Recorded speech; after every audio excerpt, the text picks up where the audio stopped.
The moving truck had barely pulled away when 8-year-old Tommy Peterson pointed at the towering figure across the fence and whispered, "Mom, is that a giant?" Claire Peterson followed her son's gaze to see a man who had to be at least 6'8", wearing a weathered cowboy hat that made him look even taller against the endless Montana sky. What happened next would change everything she thought she knew about second chances. Before we jump back in, tell us where you're tuning in from, and if this story touches you, make sure you're subscribed because tomorrow I've saved something extra special for you. Claire Peterson had never imagined she'd be starting over at 32 with 4 children in tow. But life had a way of rewriting plans without asking permission. The small rental house in Millbrook, Montana, wasn't much to look at: peeling paint, a sagging front porch, and windows that rattled when the wind picked up, but it was theirs. And after everything they'd been through, that meant everything. Divorce had been finalized 6 months ago, and Claire still felt the sting of Derek's parting words. Good luck finding someone who wants to take on this circus. He'd walked away from their marriage as easily as discarding yesterday's newspaper, leaving behind not just Claire, but Tommy, who was 8 and still asked when Daddy was coming home. 12-year-old Sarah, who'd built walls around her heart, thicker than fortress stones. 14-year-old Marcus, whose anger seemed to simmer just beneath the surface. And little Emma, barely 5, who still slept with the stuffed elephant Derek had given her before he decided fatherhood was too much responsibility. The move from Denver to Millbrook hadn't been Claire's first choice, but her teaching credentials transferred. The elementary school needed a 3rd-grade teacher, and the cost of living was a fraction of what they'd faced in the city. More importantly, it was a place where they could disappear from the whispers and pitying looks that had followed them after Derek's very public affair with his secretary became the talk of their neighborhood.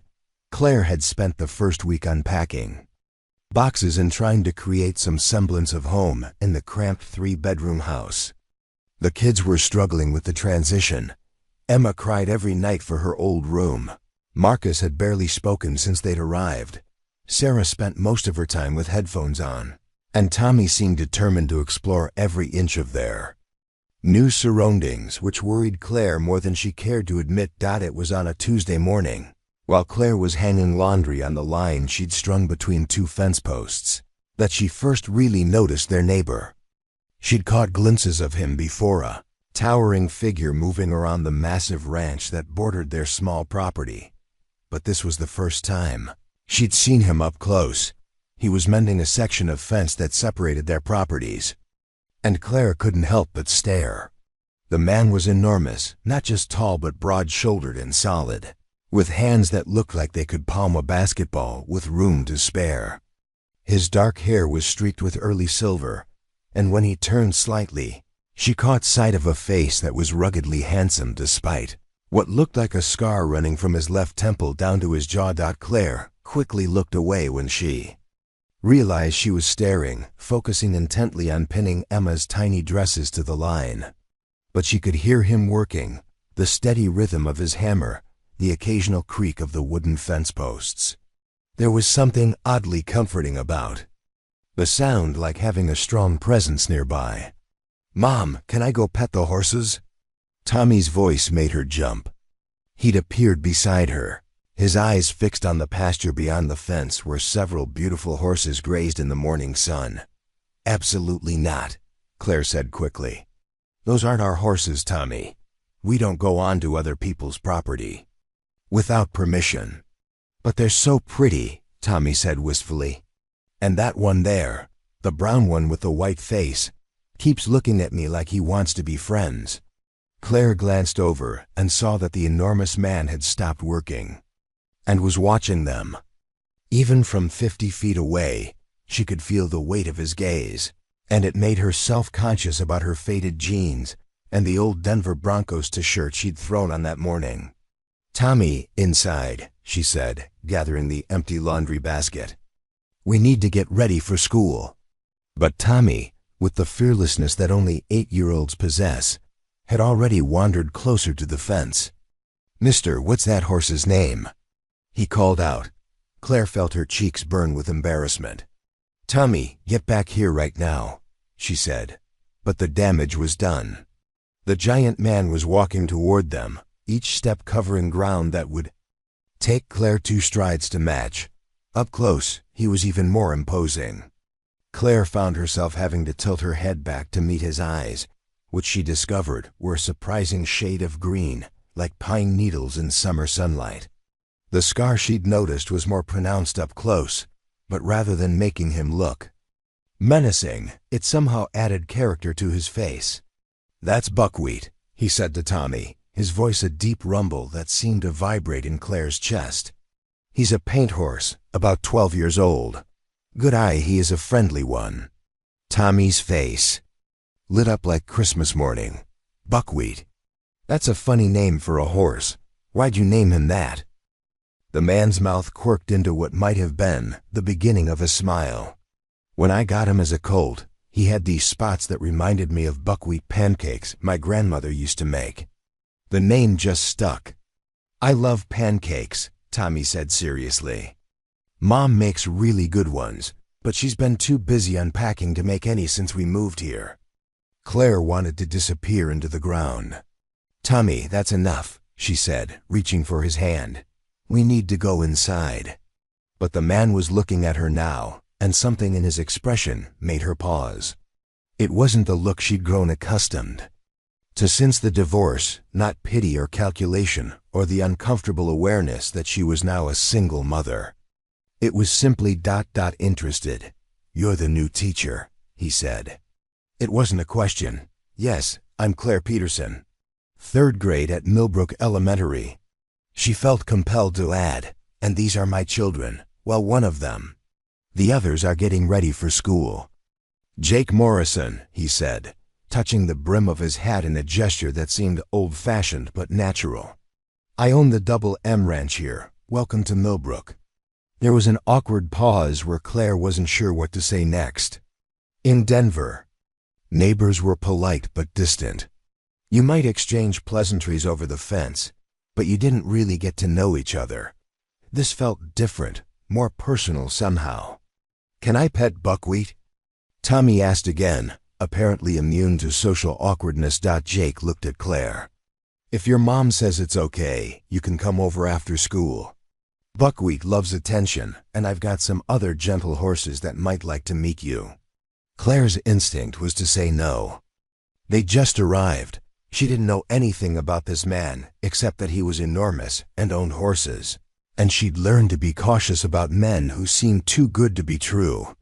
But Tommy was looking at her with such hope, and it had been so long since she'd seen him excited about anything.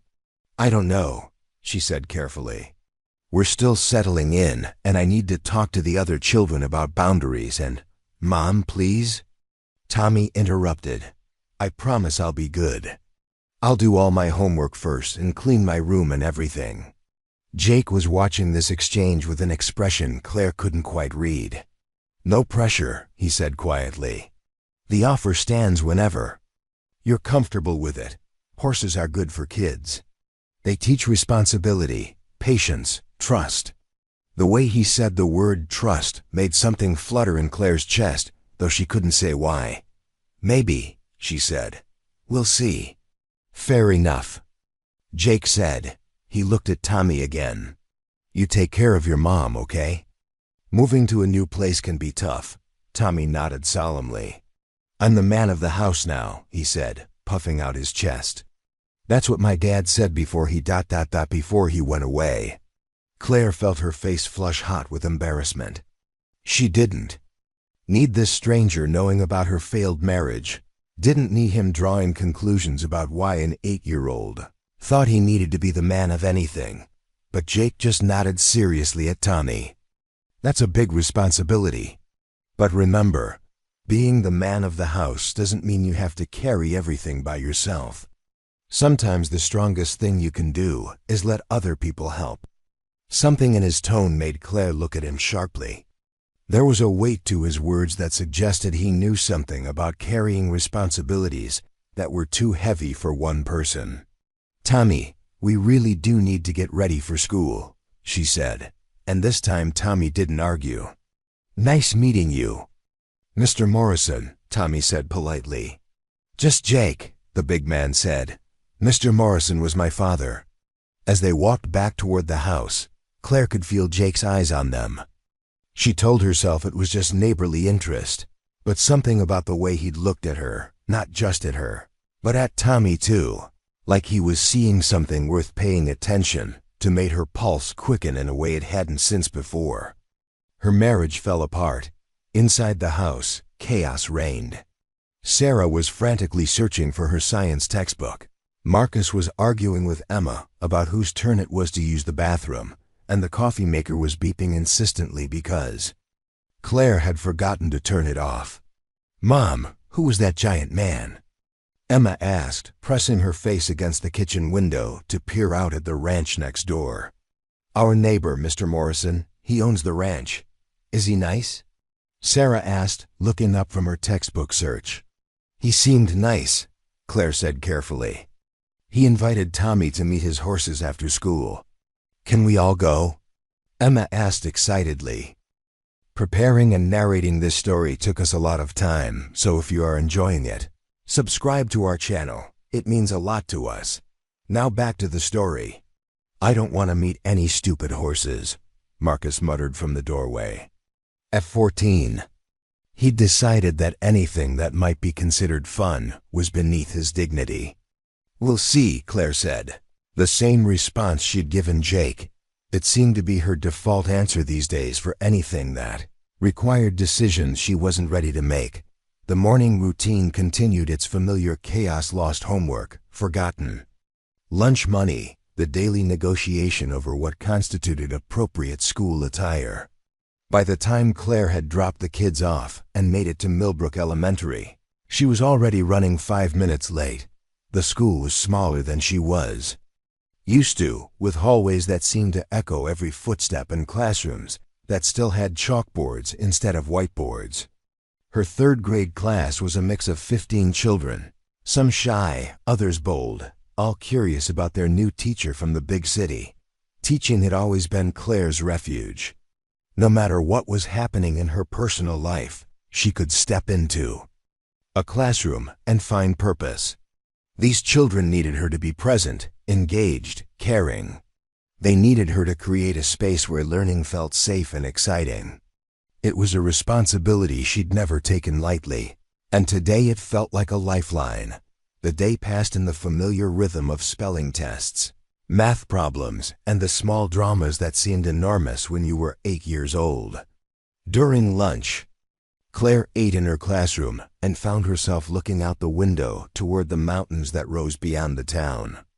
Denver had mountains too, but they'd been distant, something you saw on clear days if you remembered to look up. Here, they felt close enough to touch. Protective somehow.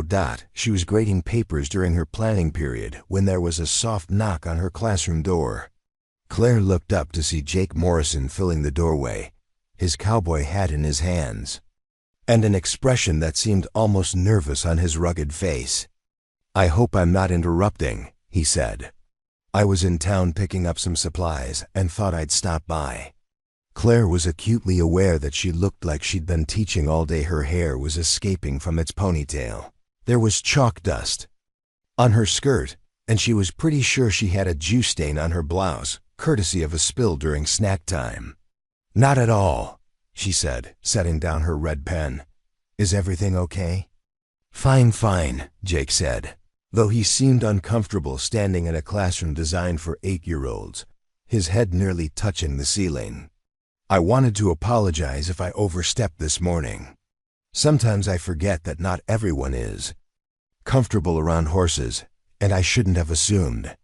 "You didn't overstep," Claire said quickly. Tommy loved meeting buckwheat. He talked about it the whole way to school. Something in Jake's expression relaxed. "Good. I was worried I'd made you uncomfortable." "Not uncomfortable, exactly," Claire said, then wondered why she was being honest with this man she barely knew. "It's just ... We're still figuring out how things work here." In Denver, neighbors were more ... distant. "Millbrook's different," Jake agreed. Takes some getting used to if you're not from a small town. People here tend to look out for each other, but I know that can feel intrusive if you're not expecting it. Claire studied his face, trying to read the subtext in his words. Have you lived here long? Born and raised, Jake said. Took over the ranch from my father about 10 years ago. It's been in the Morrison family for 3 generations. That must be nice, Claire said, and meant it. Having that kind of history, that connection to a place. Something flickered across Jake's face, not quite sadness, but something more complex. It has its benefits and its burdens, he said quietly. But yes, I'm grateful for it. There was a pause that felt charged with unspoken things. Claire found herself wondering about those burdens he'd mentioned, about the scar on his face, about why a man who seemed to have everything would spend his afternoon checking on a neighbor he'd just met. About Tommy's visit, Jake said, seeming to shake himself back to the present. If you decide you're comfortable with it, I'd be happy to have all the kids over. I've got a gentle Mare named Honey who loves children, and there's a barn cat that's been looking for someone to spoil him with attention. All 4 of them? Claire asked, surprised. That would be a lot. I like kids, Jake said simply. And honestly, the ranch can feel pretty quiet sometimes. It would be nice to have some life around the place. Claire felt that flutter in her chest again. Men didn't usually volunteer to take on her children. Derek had barely tolerated them toward the end, and the few men she'd encountered since the divorce had made it clear that 4 kids were a deal-breaker before they'd even gotten to know her. I'll think about it, she said. Maybe this weekend? Saturday. Afternoon works well for me, Jake said. Around 2 o'clock? That gives you time for morning routines and lunch. Okay, Claire said, and was surprised by how easy the decision felt once she made it. Saturday at 2. Jake's smile transformed his entire face, erasing years and making him look almost boyish despite his size. Great, I'll make sure Buckwheat and Honey are on their best behavior. After he left, Claire sat in her empty classroom trying to process what had just happened. In the space of 12 hours, she'd met a neighbor, been invited to visit his ranch, and agreed to bring all 4 of her children to meet a man she knew almost nothing about. The old Claire, the married Claire, would never have made such a decision so quickly. But the old Claire had also never been alone, never had to rebuild her life from scratch, never had to look into her children's eyes and figure out how to give them hope when she wasn't sure she had any left herself. Maybe it was time to stop being so careful. Maybe it was time to take Jake Morrison's advice about letting other people help. Saturday suddenly felt both very far away and much too soon. Saturday morning arrived with the kind of crisp, autumn air that made Montana famous, and Claire found herself changing clothes 3 times before settling on dark jeans and a burgundy sweater that didn't make her look completely washed out. She told herself she was dressing appropriately for a ranch visit, but the nervous energy humming through her suggested otherwise. The children's reactions to the planned visit had been predictably mixed. Tommy had spent the week drawing pictures of horses and asking approximately 47 questions per day about what they might do at Jake's ranch. Emma had insisted on wearing her favorite dress with the sunflower pattern, despite Claire's explanations about ranch-appropriate clothing. Sarah had shrugged with practiced teenage indifference, but had been caught researching horse breeds on her phone. Marcus, true to form, had announced he wasn't going and had barricaded himself in the bedroom he shared with Tommy.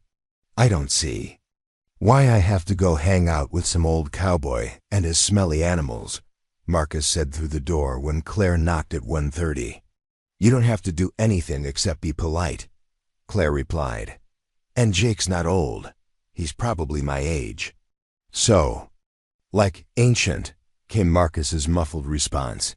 Claire counted to 10 before answering. Marcus, you have exactly 5 minutes to come out of that room, or you're going to spend the afternoon doing the laundry I've been putting off all week. The door opened immediately. Marcus appeared in the hallway wearing ripped jeans and a black t-shirt with a band logo that looked vaguely inappropriate, but Claire decided to pick her battles. At least he was coming. The walk across the field that separated their properties took less than 10 minutes, but it felt like stepping into a different world. The Double M Ranch was everything Claire had imagined a Montana ranch would be: sprawling pastures dotted with cattle, split-rail fences that looked like they'd been built to last a century, and in the center of it all, a 2-story log house that belonged on the cover of a magazine. Jake was waiting for them by the main barn, and Claire was struck again by his sheer physical presence. Today he wore a dark green flannel shirt that made his eyes look even more striking, and clean jeans that somehow managed to look both practical and flattering. When he smiled at their approach, Claire felt something warm unfurl in her chest. "Right on time," he said, his gaze taking in all 4 children. "You must be Sarah, Marcus, and Emma. Tommy told me all about you yesterday when he came over to help me feed the chickens." Claire blinked. "He what?" Tommy looked up at her with an expression of perfect innocence. "I was just saying hi to Buckwheat after school, and Mr. Jake was feeding the chickens, and he said I could help if it was okay with you. And since you weren't here to ask," Jake said smoothly, "I figured 20 minutes of chicken feeding wouldn't hurt anything. Tommy's got good instincts with animals." Claire opened her mouth to scold Tommy for going somewhere without permission, then closed it again. In Denver, she would have been horrified. Here, with Jake's calm presence and Tommy's obvious pride in having been helpful, it seemed less like rule-breaking and more like ... community. "Next time, check with me first," she said to Tommy, but without much heat. "Yes, ma'am," Tommy said solemnly. Emma had been staring up at Jake with wide eyes. "Are you really a giant?" she asked with 5-year-old directness. Jake crouched down to her level, which still left him taller than she was. "Not a giant, just a tall cowboy. Are you really a princess? Because that's a very beautiful dress." Emma giggled and spun in a circle, making her sunflower skirt flare out. "It's my favorite. Mommy said I couldn't wear it to see horses, but I told her princesses can do anything." "Your mommy's right that princess dresses in horse stables don't always mix," Jake said seriously. "But I happen to have a spare jacket that might help protect such a fancy dress. Would that be okay?" Emma nodded enthusiastically, and Jake straightened up to retrieve a child-sized denim jacket from a hook inside the barn door. It was clearly well used but clean, and when he helped Emma into it, she looked like a tiny ranch hand. "Where did that come from?" Claire asked quietly. Something flickered across Jake's face. "Sometimes the ranch hands bring their kids around. I like to keep a few things on hand." There was a story there, Claire realized, but before she could pursue it, Jake was addressing Marcus. "I heard you're not much of a horse person," Jake said. "That's fine, not everyone is.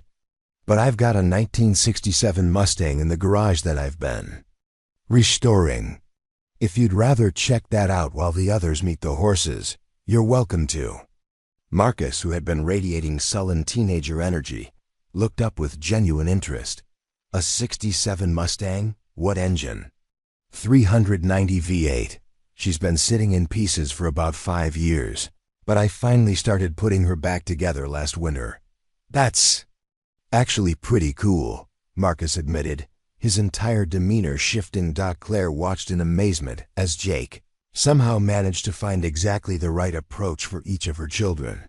With Tommy, he was patient and educational. With Emma, he was gently playful. With Sarah, who had been hanging back uncertainly, he simply included her without making a big deal of it. And with Marcus, he'd found common ground that didn't involve horses or anything else Marcus had predetermined to dislike. They started with Buckwheat, who was indeed as gentle and friendly as Jake had promised. Tommy was fearless immediately, wanting to pet the horse's nose and ask about everything from what horses ate to why their tails were so long. Emma was more cautious but clearly enchanted. especially when Buckwheat lowered his head to investigate her jacket, and she dissolved into giggles. Sarah surprised everyone by being naturally good with the horses. She had quiet hands and an intuitive sense of how to move around the large animals without spooking them. When Jake mentioned this, she blushed prettily and admitted she'd always wanted to learn to ride, but had never had the opportunity. "We'll have to fix that," Jake said casually, and Claire's heart did a little skip at the assumption that there would be future visits. Marcus had disappeared into the garage with Jake's permission to look at the Mustang, and from the occasional exclamations floating through the open door, he was having a better time than he'd expected. Honey, the mare Jake had mentioned, was everything he'd promised a sweet-tempered chestnut with a white star on her forehead who seemed to genuinely enjoy the attention from the children. Jake explained that she was getting older and was mostly retired from ranch work now, content to serve as a companion horse for the others. "She's beautiful," Claire said, running her hand along Honey's neck. "How old is she?" 22, Jake said. "I got her when she was 3. She's been my favorite riding horse for most of that time." "That's older than me," Tommy exclaimed.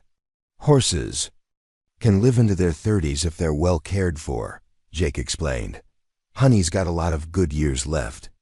As the afternoon progressed, Claire found herself relaxing in a way she hadn't in months. The children were happy and engaged. The Montana sunshine was warm on her shoulders, and Jake moved through it all with an easy competence that was both impressive and oddly comforting. She was watching Emma feed carrots to Buckwheat when Jake appeared beside her, close enough that she could smell his cologne, something woodsy and subtle that suited him perfectly. "They're good kids," he said quietly. "You should be proud." "Even Marcus?" Claire asked with a rueful smile. "Especially Marcus. He's got a lot of anger, but underneath that, he's got a good heart. He spent 20 minutes there explaining to me why the original engine configuration was better than what most people do. When they restore those cars, kid knows his stuff." Claire felt a familiar pang of guilt. "He's been struggling since the divorce. I keep thinking I should be doing more, but I don't know what. Everything I try just seems to make him angrier." Sometimes the best thing you can do for an angry teenager is give them something they can be good at and let them know you trust them with responsibility, Jake said. "If you're comfortable with it, I could use some help working on the Mustang." "I'd pay him fair wages for real work." Claire stared at him. "You'd hire my 14-year-old son to help you with your car?" "I'd hire a smart kid who knows engines to help me with a restoration project," Jake corrected. "There's a difference." "I don't know what to say," Claire said honestly. "That's incredibly generous. It's practical," Jake said. "I need the help, and he needs something to channel all that energy into. Besides, it would give him a reason to come around here that has nothing to do with his mom making him socialize with the neighbors." There was something in his tone that made Claire look at him more closely. "You really understand teenage boys." "I was one once, a pretty angry one, as it happens." Jake's hand moved unconsciously to the scar on his face. "Sometimes what we need most is for an adult to treat us like we're capable of more than everyone else thinks we are." Before Claire could ask about the story behind that scar, Emma came running over with dirt-streaked hands and a huge smile. "Mommy, can we get a horse, please? I promise I'll take really good care of it and brush it every day and give it carrots and everything." "Horses are a lot of responsibility, sweetheart," Claire said. "And we don't have anywhere to keep one. They could live here with Jake's horses." Emma said as if this was the most obvious solution in the world. "Right, Jake? You have lots of room." Jake's eyes met Claire's over Emma's head, and she saw something there that made her breath catch, not amusement at a child's innocent suggestion, but something deeper and more complicated. "Your mom's right about horses being a big responsibility," Jake said diplomatically. "But you're always welcome to come visit these horses whenever you want." "Every day?" Emma asked hopefully. "Emma," Claire said, but Jake held up a hand. "How about we start with weekends and see how it goes?" He said, That way you can learn everything there is to know about taking care of horses before you decide if you really want one of your own someday. It was a perfect compromise, acknowledging Emma's enthusiasm while giving Claire room to set boundaries. Claire found herself wondering if Jake had children of his own somewhere, because he seemed to have an instinctive understanding of how to navigate parental minefields. The afternoon stretched longer than Claire had planned. Sarah asked shyly if she could try sitting on Honey, and Jake spent 30 minutes showing her basic seat and posture while leading the gentle Mare around the paddock. Tommy discovered the barn cat Jake had mentioned, an enormous orange tabby, named Rusty, who immediately claimed Tommy as his personal human. Even Marcus emerged from the garage looking more relaxed than Claire had seen him in weeks. As the sun began to sink toward the mountains, painting the sky in shades of gold and pink, Claire realized they'd been there for nearly 4 hours. The children showed no signs of wanting to leave, and if she was honest with herself, neither did she. "We should probably head home," she said reluctantly. "It's almost dinner time, and you've been more than generous with your time." "Stay for dinner," Jake said immediately. "I've got a pot roast that's been slow cooking all day, and there's more than enough for everyone." Claire's automatic response was to decline. She couldn't impose on his hospitality any more than she already had. But Tommy looked at her with such hopeful eyes, and Emma was making friends with a second barn cat that had appeared. And Marcus was actually smiling as he told Sarah about the car engine he'd been examining. "I couldn't ask you to feed all of us," she said weakly. "You didn't ask, I offered." Jake's smile was warm and genuine. "Besides, I don't get much company out here. It would be my pleasure." The house was as impressive inside as it was from the outside. High ceilings with exposed beams, a stone fireplace that dominated one wall, and furniture that looked both rustic and comfortable. It was clearly a bachelor's home, but it was clean and well-maintained, with touches that spoke of permanence and pride. Dinner was a revelation. The pot roast was tender enough to cut with a fork, the vegetables were perfectly seasoned, and Jake had somehow managed to produce homemade rolls that were still warm from the oven. "You cook like this regularly?" Claire asked, trying not to sound as impressed as she felt. "When you live alone, you learn to take care of yourself," Jake said. "Besides, my grandmother made sure I knew my way around the kitchen before she'd let me take over the ranch. Said she wasn't going to be responsible for me starving to death, just because I was too proud to learn what she called life skills." "Smart grandmother," Claire said. "The smartest woman I ever knew." There was deep affection in Jake's voice. "She raised me after my parents died. Taught me everything I know about ranching, cooking, and how to treat people with respect." "How old were you?" Claire asked gently. 12. Jake's expression grew distant. "Car accident." Grandmother Morrison stepped in without question, even though she was already in her 60s and had raised her own kids decades earlier. Claire felt her heart contract with sympathy.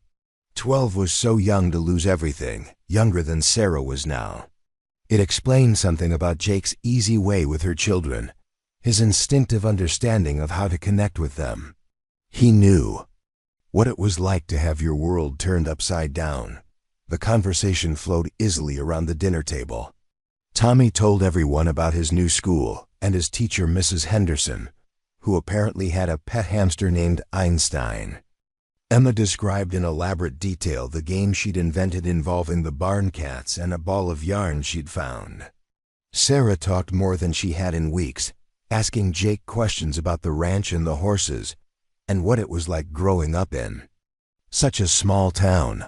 Marcus, surprisingly, contributed to the conversation without being prompted. He told Jake about a car show he'd attended in Denver and asked detailed questions about the restoration process for the Mustang. Jake listened with genuine interest, treating Marcus's opinions with the same respect he'd show an adult. After dinner, Jake showed them around the rest of the house. The living room had a wall of built-in bookshelves filled with everything from classic literature to agricultural texts to what looked like an impressive collection of mysteries. There were photographs scattered throughout Jake with various horses, Jake with an elderly woman who must have been his grandmother, Jake in what looked like a military dress uniform. "You were in the service?" Claire asked, pausing in front of that photograph.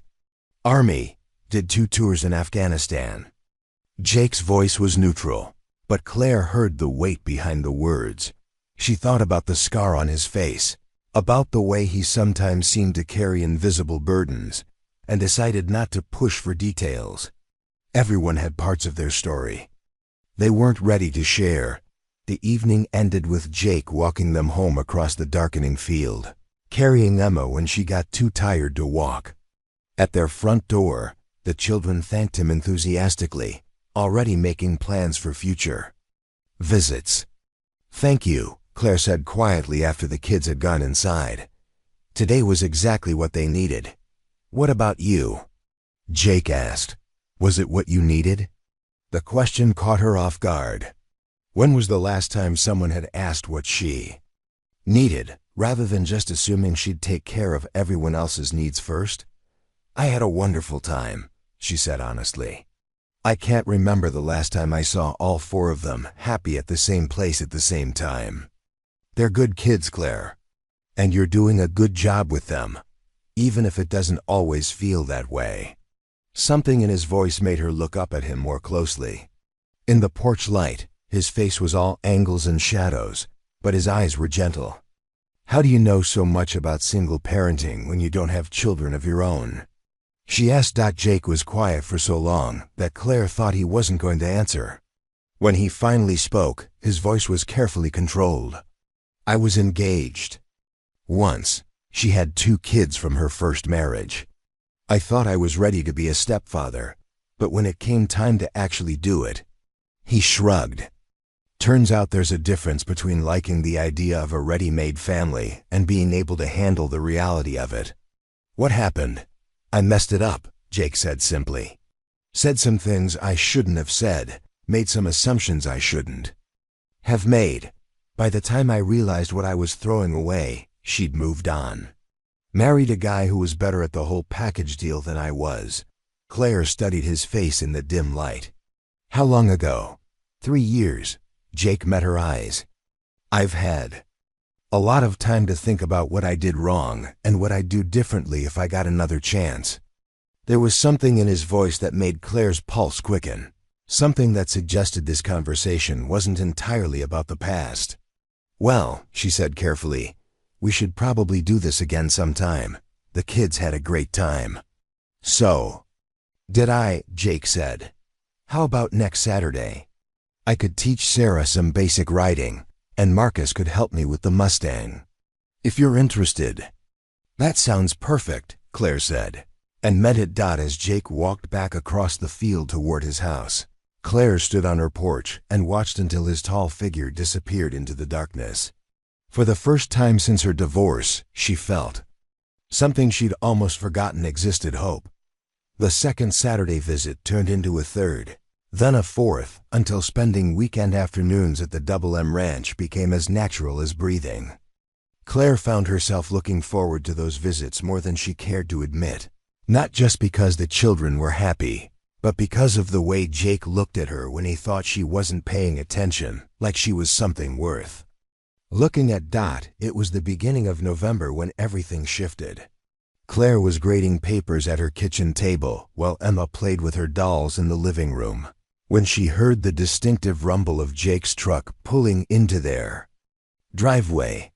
She glanced at the clock. It was barely 8 in the morning, far too early for a social call.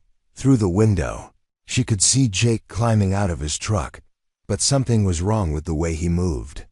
His usual confident stride was replaced by something more careful, and when he knocked on her door, there was an urgency to it that made her heart skip. "Jake, what's wrong?" she asked as she opened the door. "I need to ask a favor," he said without preamble. "A big one. My foreman's wife went into labor 3 weeks early, and I need to get them to the hospital in Billings. It's going to be an all-day thing, maybe overnight.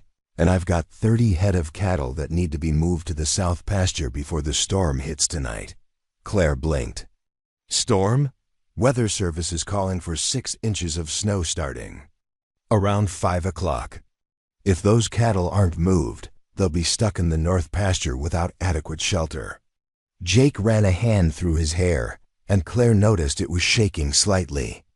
I know this is crazy, but Marcus mentioned he can drive stick shift, and Tommy's been helping me with the cattle enough that he knows the routine.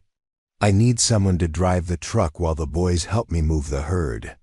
You want me to help you move cattle? Claire asked, certain she'd misunderstood. I want Marcus to help me move cattle while you drive the truck, Jake corrected. It's not complicated. You just follow behind us at about 5 miles per hour while we guide the cattle down the road. Tommy can sit with you and watch for strays. Claire's mind reeled. She'd never driven a truck, never been around 30 cows at once, never done anything remotely agricultural in her entire life. Jake, I don't know anything about Claire. His voice was steady but urgent. I wouldn't ask if I had any other choice. My closest neighbor is 40 miles away, and there's no one else I can call. I'll teach you everything you need to know, and it'll only take a couple of hours. But if I don't get Tom and Janet to the hospital soon, they might not make it. The raw worry in his voice decided her. Okay, she said. Give me 10 minutes to get everyone ready. 20 minutes later, Claire found herself behind the wheel of Jake's massive pickup truck, her hands gripping the steering wheel so tightly her knuckles were white. Beside her, Tommy was practically vibrating with excitement, while Marcus sat in the back with Sarah and Emma, trying to look bored but failing to hide his anticipation. Jake had spent 15 minutes teaching her the basics: clutch, gear shift, the importance of going slowly and smoothly. The truck was a manual transmission, which Claire hadn't driven since college, but muscle memory was slowly returning. Remember, Jake said through the open driver's window, mounted on Ranger, his working horse, just follow behind us.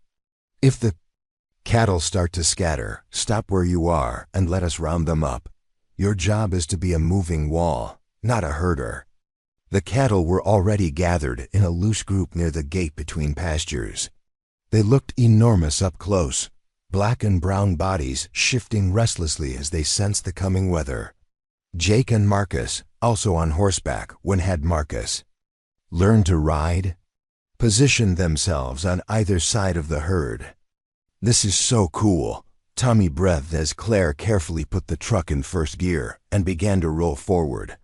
What followed was 2 hours that felt simultaneously like the longest and shortest of Claire's life. The cattle moved in a flowing mass down the dirt road, surprisingly cooperative once they understood the direction they were supposed to go. Claire quickly learned the rhythm: slow and steady, stopping when the herd bunched up, moving forward when they spread out again. Marcus looked like he'd been born in the saddle, working in perfect coordination with Jake to keep the cattle moving in the right direction. When a few young steers tried to break away from the group, he responded with quick, confident movements that spoke of natural instinct combined with Jake's patient teaching. Mom, look at Marcus, Sarah called from the back seat. He's like a real cowboy. Claire glanced in the rearview mirror and saw what Sarah meant. Marcus sat tall in the saddle, his face focused and serious as he guided his horse Honey. Claire realized to cut off a wayward calf. For the first time since they'd moved to Montana, he looked completely in his element. The south pasture had a large shelter built against a stand of trees, with hay feeders already in place. As the last of the cattle filed through the gate, Jake rode over to the truck. You did great, he said, his smile wide and genuine. I couldn't have done it without you. Marcus did all the work, Claire said, but she felt a flush of pride at the accomplishment. I just drove in a straight line. You did exactly what needed to be done, Jake said. That's what matters. As they drove back to the main ranch, fat snowflakes began to fall. By the time they reached the house, the ground was already starting to turn white. We made it just in time, Jake said, glancing at the sky. Another hour and those cattle would have been miserable. Inside the ranch house, Claire made coffee while Jake called the hospital to check on his foreman and his wife. The news was, good healthy baby girl, everyone doing well. When he hung up, his relief was palpable. Thank you, he said to Claire, and then louder, to include all the children. All of you. I know this wasn't exactly how you planned to spend your Saturday. Morning, are you kidding? Marcus said, his eyes still bright with excitement. That was the best thing I've done since we moved here. Can we do it again sometime? Jake's smile was warm. Cattle need to be moved pretty regularly. If your mom's okay with it, I could use the help. I think we can arrange that, Claire said, surprising herself. A month ago, the idea of helping with ranch work would have terrified her. Now it felt like a natural extension of the life they were building here. The snow continued to fall throughout the day, and what had been planned as a quick favor turned into an impromptu sleepover when Jake pointed out that the road back to their house was becoming impassable. I can't ask you to put us up for the night, Claire protested, but Jake waved off her concerns. I've got plenty of room, and it's not safe to drive in this weather, especially after dark. Besides, he added with a grin, I owe you dinner after all the work you did today. That evening, as the wind howled outside and snow piled against the windows, Claire found herself in Jake's kitchen helping him prepare what he called cowboy stew, a hearty mixture of beef, vegetables, and spices that filled the house with incredible smells. The children had settled into the evening routine as if they'd been staying at the ranch for weeks. Emma was curled up in front of the fireplace with Rusty the cat, reading a picture book she'd found on Jake's shelves. Tommy was helping Sarah with a jigsaw puzzle on the coffee table. Marcus had claimed a corner of the couch with a book about car restoration that Jake had lent him. This feels very domestic, Claire said quietly as she stirred the stew. Does that bother you? Jake asked, moving to stand beside her at the stove. No, Claire said, and realized she meant it. It feels nice, normal, like something we could get used to. Jake's hand covered hers on the spoon handle. I'd like that, he said. Getting used to this. The words hung in the air between them, loaded with possibility. Claire looked up at him, acutely aware of how close he was standing, how warm his hand felt on hers, how his eyes seemed to be asking a question she wasn't sure she was ready to answer. Jake, she began, but was interrupted by Emma's voice from the living room. Mommy, can we live here? This house is so much bigger than ours. And Jake has horses and cats in that really big bathtub upstairs. The moment shattered, but not unpleasantly. Jake stepped back with a rueful smile, and Claire found herself laughing. We have our own house, sweetheart, she called back. Remember? With your sunflower room? But this house has a sunflower room. Too, Emma insisted. Jake showed me. It's yellow and has windows that look at the mountains. Claire looked at Jake questioningly. Sunflower room? The guest room upstairs, Jake said, looking slightly embarrassed. My grandmother decorated it. Always said yellow was the most cheerful color for visitors. Emma has strong opinions about sunflowers, Claire explained. I noticed, Jake said. She's mentioned them approximately 15 times since I've known her. Dinner was a comfortable affair, with the children chattering about their snow day adventure and Jake telling stories about other cattle drives, other storms, other times when ranch life had required quick thinking and cooperation. Claire found herself studying his face as he talked, noting the way his eyes crinkled when he smiled, the unconscious gesture he made when he was thinking, the way he included each child in the conversation without making it feel forced. After the children were settled for the night, Emma and Sarah in the sunflower room, Tommy and Jake's study on a pull-out couch, and Marcus in the spare room downstairs, Claire found herself alone with Jake in front of the fireplace. I should probably get some sleep too, she said, but made no move to get up from the couch. Probably, Jake agreed, but he didn't move either. They sat in comfortable silence, watching the flames dance in the fireplace and listening to the wind outside. Claire felt more relaxed than she had in months, despite being in an unfamiliar place during an unexpected storm. "Can I ask you something?" Jake said eventually. "Of course." "What made you decide to come to Montana? Really, I mean. It's a big change from Denver." Claire considered her answer carefully. "Derek, my ex-husband, used to say I never took risks. That I was too careful, too predictable. When the divorce was final and I had to figure out what to do next, I realized he was right. I'd spent so many years being safe that I'd forgotten how to be brave. So you moved to Montana." "So I moved to Montana," Claire confirmed. "With 4 kids and no job prospects and no idea what I was doing.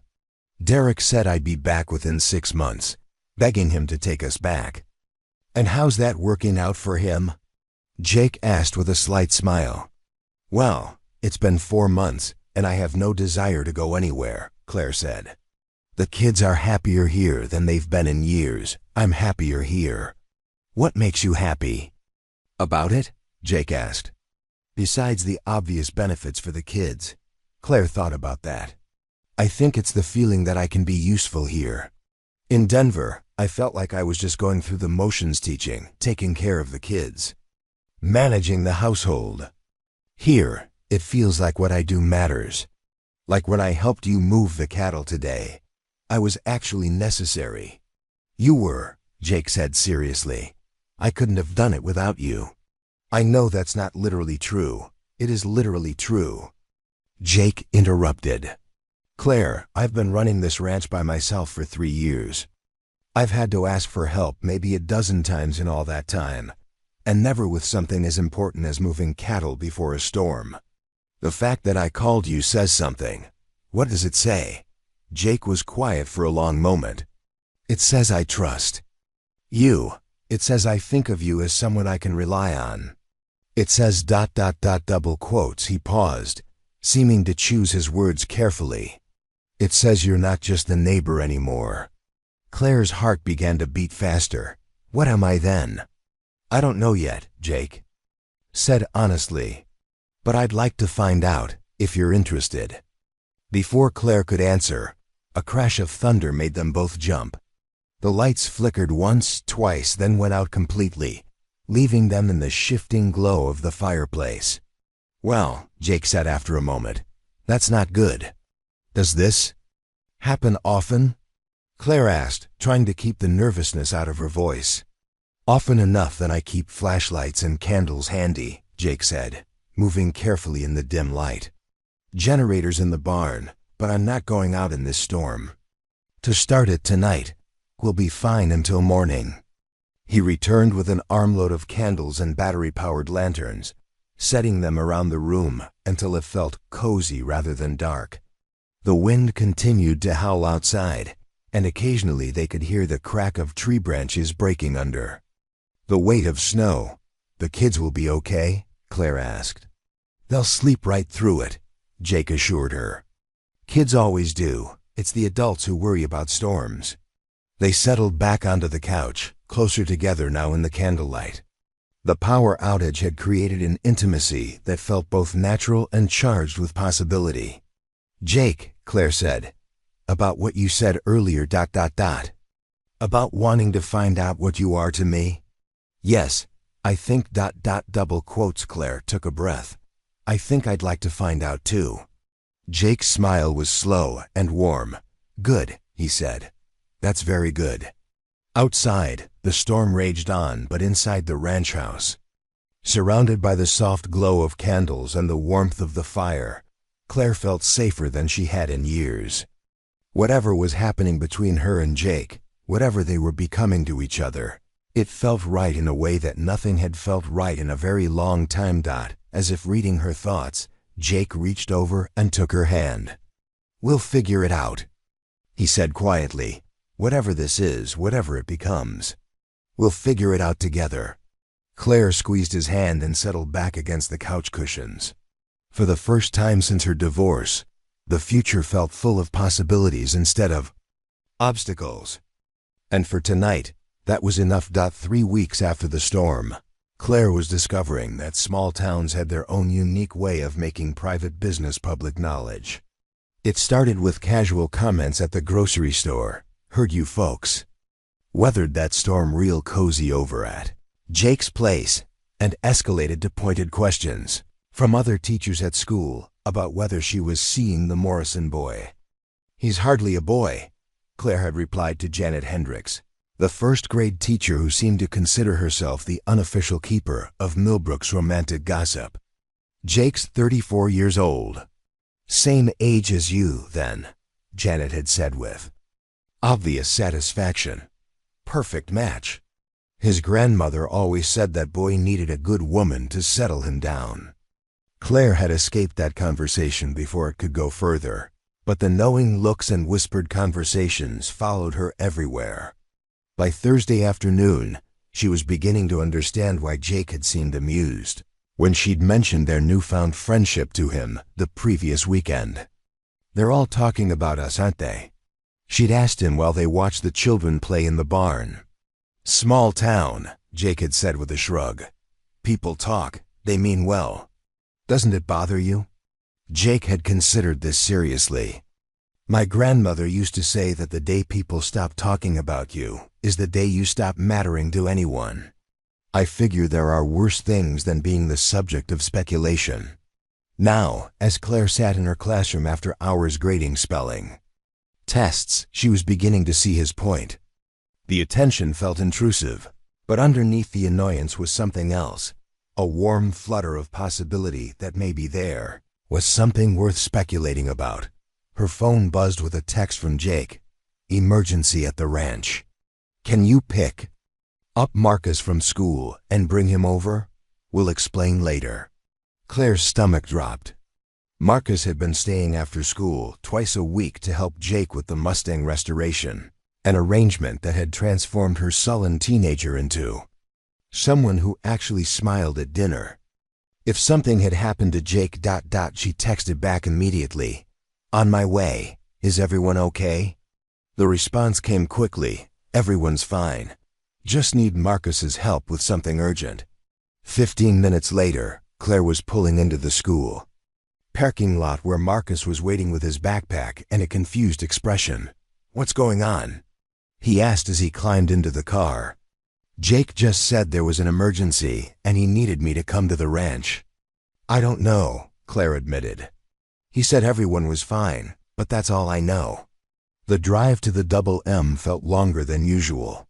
Claire's mind raced through possibilities: injured cattle, equipment failure, some kind of ranch crisis that required Marcus's specific skills. It wasn't until they pulled into the ranch yard and saw Jake standing next to what appeared to be a fully restored, gleaming blue Mustang that understanding dawned. "Oh my God," Marcus breathed, staring at the car. "Is that..." "Happy early birthday," Jake said as they approached. "I know it's not until next week, but I couldn't wait." Marcus stood frozen, his mouth hanging open. "You finished it?" "We finished it," Jake corrected. "Every bolt you turned, every part you helped install this is as much your car as it is mine." Claire felt tears prick her eyes as she watched her son's face cycle through disbelief, wonder, and pure joy. "Jake," she said quietly, "this is too much." "I can't let you. It's not a gift," Jake said quickly. "It's a business transaction. Marcus has put in over 60 hours of work on this restoration. At $15 an hour, that's $900.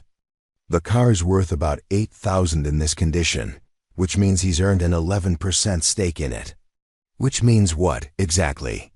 Claire asked, though Marcus was already walking around the car with reverent hands, touching the chrome bumper and the freshly painted hood. "Which means Marcus is my business partner," Jake said. "We're going to take this car to shows, maybe sell it for a profit, maybe keep it and restore another one. Depends on what Marcus wants to do." Marcus looked up from examining the engine. "You're serious?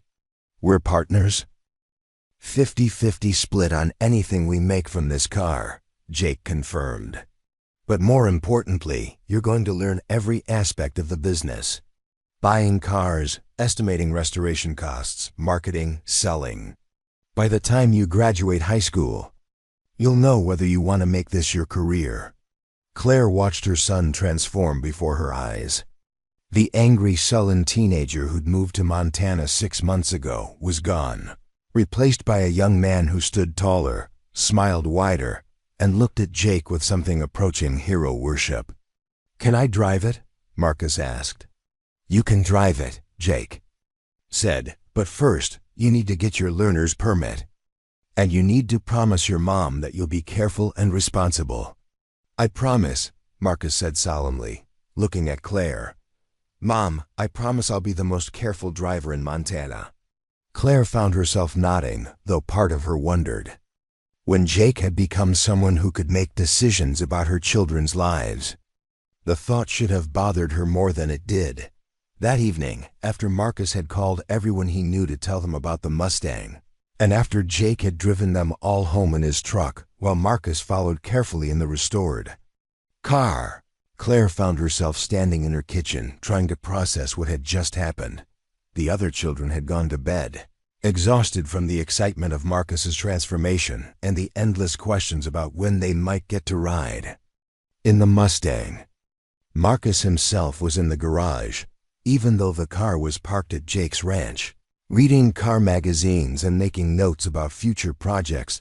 Claire was washing dishes when she heard Jake's truck pull into the driveway again, through the window. She watched him walk up to her front door with the slow, careful gait of someone who wasn't sure of his welcome. "Is everything okay?" he asked when she opened the door. "I don't know," Claire said honestly. "Can you come in? We need to talk." Jake followed her into the kitchen, his hat in his hands and an expression of concern on his face. "If this is about the car, I should have asked you first. I got excited about surprising Marcus, and I didn't think. It's not about the car," Claire interrupted. "Well, it's not just about the car. Jake, what are we doing here? I'm not sure I understand." Claire turned to face him fully. "You're making business deals with my 14-year-old son. You're teaching my daughter to ride horses. You're letting my youngest daughter redecorate your barn with cat toys. You single quotes re ... She gestured helplessly. "You're becoming part of their lives in ways that feel permanent, and I don't know what that means." Jake was quiet for a long moment. "What do you want it to mean?" "That's not fair," Claire said. "You can't answer my question with another question." "Okay," Jake said, setting his hat on the counter and moving closer to her. "Then here's what I think it means. I think it means I'm falling in love with you, Claire. All of you. Not just you, but Tommy and his endless questions about horses, and Emma and her sunshine smile, and Sarah and the way she rides like she was born to it, and Marcus and his brilliant mind that can see how an engine fits together like it's a puzzle." Claire's breath caught. "Jake, I know it's complicated," he continued. "I know you've got 4 kids and an ex-husband and a life that was already full before I showed up. I know I'm just a cowboy with a ranch and not much else to offer except hard work and the promise that I'll never walk away when things get difficult." "You think that's not much to offer?" Claire asked softly. "I think it's everything I have," Jake said. "And I think you deserve to know that before we go any further. Because, Claire, I don't want to be just the neighbor anymore. I don't want to be just the guy who helps out in emergencies. I want to be the person you call when you're happy, when you're sad, when you need help, when you want to celebrate. I want to be part of your family, officially and permanently, if you'll have me." Claire stared at him, her heart pounding so hard she was sure he could hear it. "You want to marry me?" "I want to marry all of you," Jake said. "I want to adopt Tommy and Sarah and Marcus and Emma if they'll let me. I want Sunday morning pancakes and homework help and soccer games and everything that comes with being a family. I want to be there for first dates and graduation and college decisions and whatever comes next." That's a lot to take on, Claire said, though her voice was shaky with emotion. It's everything I've ever wanted, Jake said simply. I just never thought I'd be lucky enough to find it. Claire felt tears sliding down her cheeks. We come as a package deal. You can't just pick the easy parts. I don't want the easy parts, Jake said, reaching up to wipe away her tears with his thumb. I want the hard parts too. I want the sleepless nights when someone's sick, and the arguments about curfew, and the worry when they start driving. I want all of it, Claire, with you. What if we mess it up? Claire whispered. What if the kids get attached and then something goes wrong? What if you decide it's too much after all? What if we don't mess it up? Jake countered. What if it's exactly what we're all supposed to have? What if I love them for the rest of my life, and they love me back? What if we build something beautiful together? Claire looked into his green eyes and saw absolute sincerity there, no doubt or reservation. You really mean it, all of it. Every word, Jake said. Claire, I've been alone for 3 years thinking I'd missed my chance at having a family. Then, you moved in next door with your beautiful, complicated, wonderful kids, and suddenly everything I thought I knew about my life changed. I don't want to go back to being alone. I don't want to go back to a house that's too quiet and meals for one, and no one to worry about except myself. The kids don't know, Claire said. About how we feel, I mean. They think we're just friends. We? Jake asked with a slight smile. Just friends? Claire shook her head. No, we haven't been just friends for weeks. Then maybe it's time to stop pretending we are, Jake said. Maybe it's time to see what happens when we stop holding back. Claire considered this. The smart thing, the careful thing, would be to take it slow. To date quietly, to keep the children out of it until she was sure, to protect everyone from potential heartbreak. But standing in her kitchen looking at Jake Morrison, seeing the hope and love in his eyes, Claire realized she was tired of being careful. Okay, she said.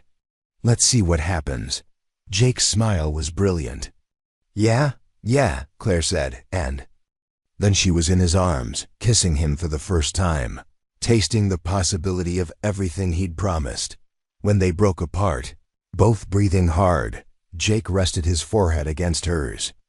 So, he said, how do we tell the kids? Carefully, Claire said. Emma's going to want to start planning the wedding immediately. And Marcus? Marcus is going to want to know if this means he gets to keep the Mustang, Claire said with a laugh. That's an easy one, Jake said. Of course he gets to keep the Mustang. He's going to be my son. The word son hung in the air between them, heavy with promise and possibility. Claire thought about Marcus's face that afternoon, the pride and joy when Jake had called him a partner. She thought about Tommy's endless enthusiasm for everything ranch-related, Sarah's natural grace with the horses, Emma's immediate assumption that Jake's house could be their house too. They're going to love this, she said quietly. I hope so, Jake said, because I love them, all of them.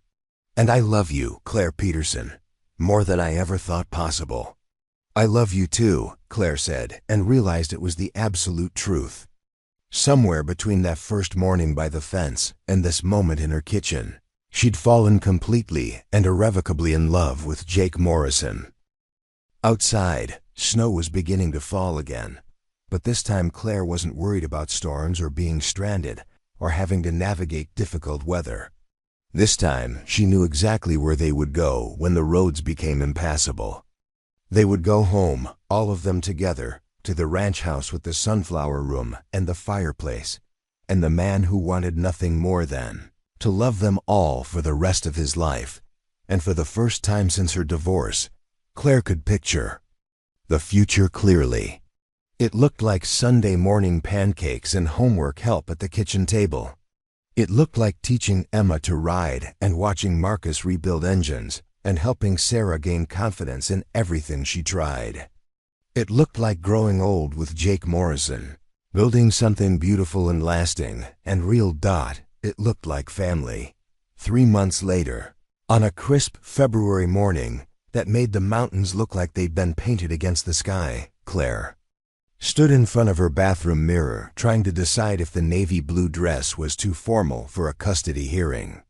Her hands shook as she applied lipstick, and she had to start over twice when her phone buzzed with increasingly frantic texts. From Derek's lawyer.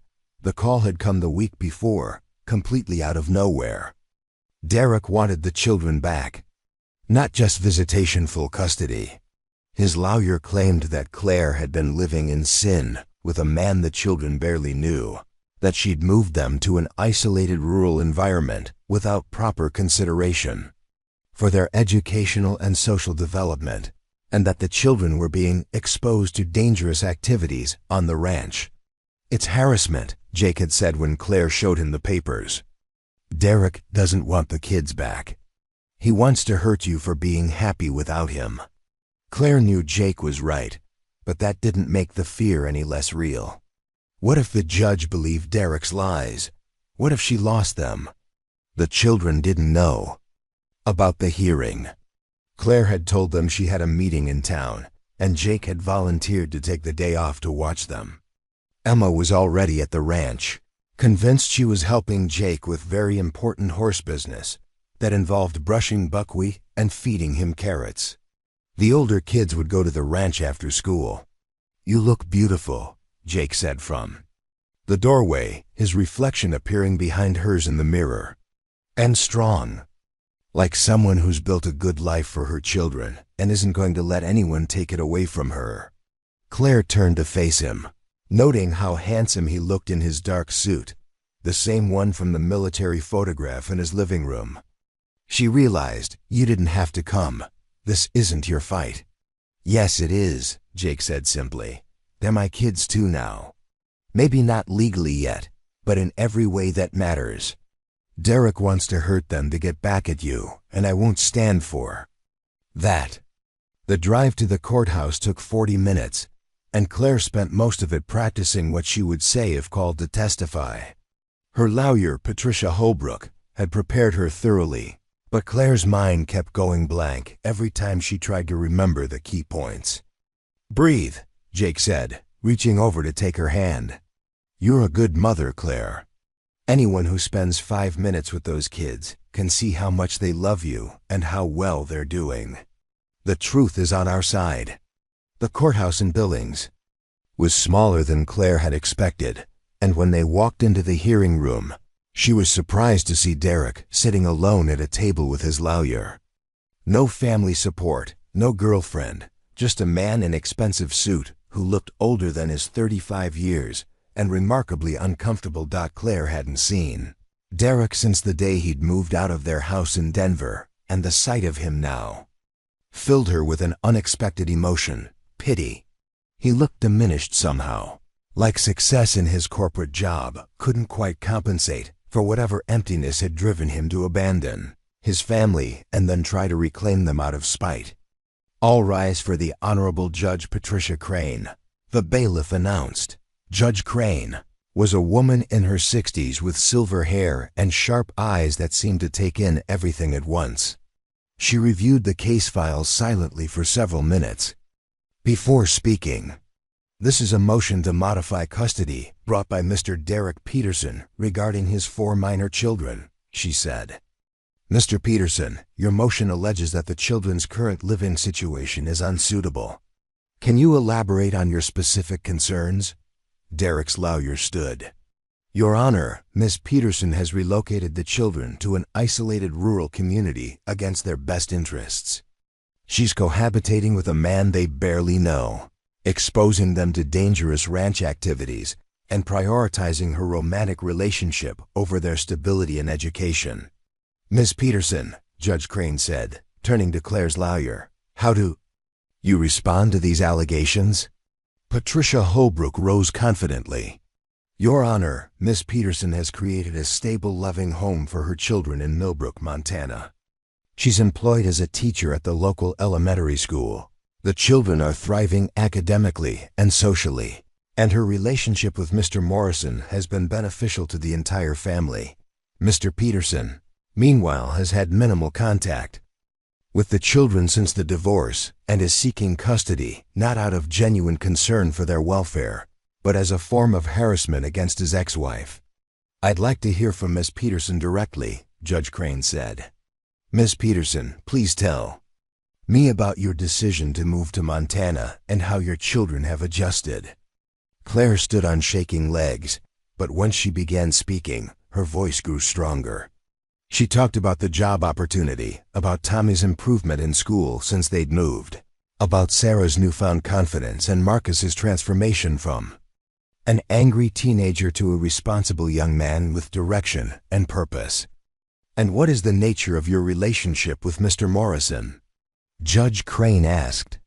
"Jake, Mr. Morrison has become an important part of our lives," Claire said carefully. "He's been a mentor to Marcus, teaching him automotive skills and responsibility. He's helped Sarah learn to ride horses, which has given her tremendous confidence. He's patient with Emma and Tommy, answering their endless questions and including them in age-appropriate ranch activities. He's been nothing but a positive influence on all 4 children. Are you living together?" "No, Your Honor, we have separate residences. The children and I live in our own home in town. Mr. Morrison lives at his ranch about a mile away." Derek's lawyer objected. "Your Honor, despite maintaining separate residences, Ms. Peterson and Mr. Morrison are in a romantic relationship and spend significant time together, which creates confusion and instability for the children. Mr. Peterson," Judge Crane said, turning to Derek, "when did you last see your children?" Derek shifted uncomfortably in his seat. "It's been several months. My work schedule makes it difficult to travel to Montana." "And prior to their move to Montana, how often did you exercise your visitation rights?" "My work schedule has always been demanding," Derek said defensively. "But I provided financially for my family." "That wasn't my question," Judge Crane said. "Cooley, how often did you see your children when they lived in Denver?" Derek's lawyer whispered something to him before he answered. "Perhaps not as often as I should have. But that's why I'm here now. I want to be more involved in their lives. By removing them from a stable home where they're thriving and bringing them back to Denver, where you admittedly have limited time for them due to your work schedule." "I can make time," Derek said. But even he didn't sound convinced. Judge Crane was quiet for a long moment, reviewing the files again. "I'd like to speak with the children," she announced. "Not in a formal hearing, but in chambers. I want to understand their perspective on their current living situation." Claire's heart sank. The children didn't even know about this hearing. How could she explain that their father wanted to take them away from the life they'd built in Montana? "Your Honor," Patricia Holbrook said, "the children are currently unaware of these proceedings. Ms. Peterson was hoping to shield them from this conflict." "I understand that impulse," Judge Crane said. "However, in custody matters involving children of these ages, particularly the older ones, their preferences and feelings about their living situation are relevant to the court's decision. I'm ordering a brief recess. Ms. Peterson, please arrange for the children to be brought here within 2 hours." The next hour and a half were the longest of Claire's life. Jake drove back to Millbrook to collect the children while Claire sat in a small conference room with her lawyer, trying to figure out how to explain the situation without terrifying them. When Jake returned with all 4 children, their confusion was evident. Tommy and Emma seemed excited about the adventure of visiting a courthouse, while Sarah and Marcus clearly sensed that something serious was happening. "Mom, what's going on?" Sarah asked immediately. "Jake said we needed to come here for a meeting, but he wouldn't tell us why." Claire knelt down so she was at eye level with the younger children and gestured for Sarah and Marcus to sit beside her. "Your father has asked a judge to let you come live with him in Denver," she said as gently as possible. "The judge wants to talk to you about where you want to live and how you feel about our life in Montana." The reaction was immediate and unanimous. "I don't want to live with Dad," Emma said, her eyes filling with tears. "I want to stay here with you and Jake and Buckwheat and Rusty." He can't make us go, can he? Tommy asked, looking between Claire and Jake with worry. Marcus's response was more complicated. Is this why you've been so stressed lately? Dad's trying to take us away? The judge just wants to hear what you think, Claire said. You can tell her exactly how you feel about living here versus living in Denver. I'll tell her, Marcus said grimly. I'll tell her exactly what I think about Dad suddenly deciding he wants to be a parent. The conversation with Judge Crane took place in her chambers, a less formal setting that felt more like a family living room than a courtroom. She spoke with each child individually, asking about school, friends, activities, and how they felt about their life in Montana versus their memories of Denver. Claire waited outside with Jake, pacing the hallway and trying not to imagine the worst-case scenarios. They'll tell the truth, Jake said quietly. And the truth is that they're happy here. They're thriving. They feel loved and secure. What if that's not enough? Claire asked. What if Derek convinces the judge that I'm being selfish, putting my own happiness ahead of theirs? Then the judge will be making a mistake, Jake said firmly. But I don't think that's going to happen. I've seen how these kids have blossomed since they moved here. Any reasonable person can see the difference. When the children emerged from the judge's chambers, Emma ran straight to Claire and wrapped her arms around her waist. Tommy looked relieved, Sarah seemed determined, and Marcus had the expression of someone who just delivered an important speech. How did it go? Claire asked. I told her about Honey, Sarah said, and about how I'm not scared of anything anymore since Jake taught me to ride. I told her about the Mustang, Marcus added, and about how Jake treats me like I'm smart and capable instead of just a problem to solve. I told her about Rusty and Buckwheat and how Jake lets me help with the horses, Tommy said. And I told her that Denver doesn't have any horses. What did you tell her, sweetheart? Claire asked Emma. I told her that Jake makes the best pancakes and that he reads Emmy stories about princesses and horses, Emma said seriously. And I told her that Daddy never reads me stories. Back in the courtroom, Judge Crane delivered her decision with the efficiency of someone who'd seen too many custody battles and had little patience for parents who used their children as weapons. Having reviewed all the evidence and spoken with the children involved, I find no compelling reason to modify the current custody arrangement, she said.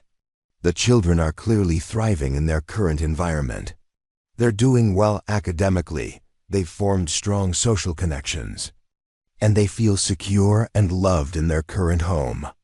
Claire felt Jake's hand squeeze hers as relief flooded through her. Furthermore, Judge Crane continued, looking directly at Derek, I find Mr. Peterson's motion to be motivated more by a desire to punish his ex-wife than by genuine concern for his children's welfare. Mr. Peterson, if you truly wish to be more involved in your children's lives, I suggest you use your visitation rights more consistently and consider making the effort to visit them in Montana rather than disrupting their established routine. Your Honor, Derek's lawyer began, but Judge Crane held up a hand. My decision is final. This case is closed. Outside the courthouse, Derek approached them as they were loading the children into Jake's truck. Claire tensed, but Jake stepped slightly forward, not threateningly, but clearly protective. Claire, Derek said, his voice lacking its usual confidence. Can I talk to you for a minute? Claire looked at Jake, who nodded slightly, then at the children. Stay in the truck, she told them.